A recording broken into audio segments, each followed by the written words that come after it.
In 2012, the New York City shoreline and the coastal towns of New Jersey were devastated by Hurricane Sandy.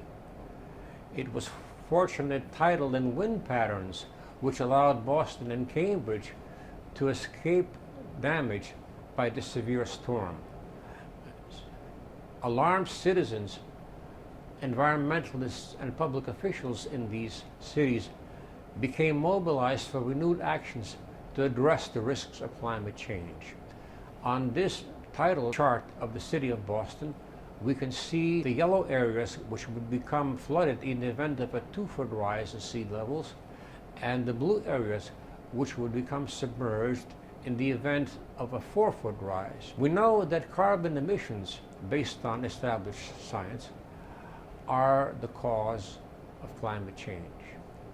This chart shows that buildings, both residential and commercial, have been the largest Cambridge source of greenhouse gases, as carbon emissions are called, from 2002 to 2010.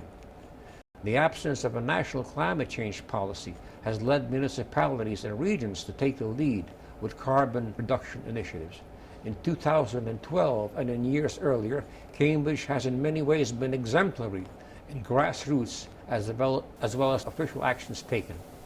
We know that in the 20th century, builders and designers of new Cambridge structures, such as 700 Mass Avenue and 1 Broadway and others shown here, were not guided by standards of energy conservation or carbon reduction.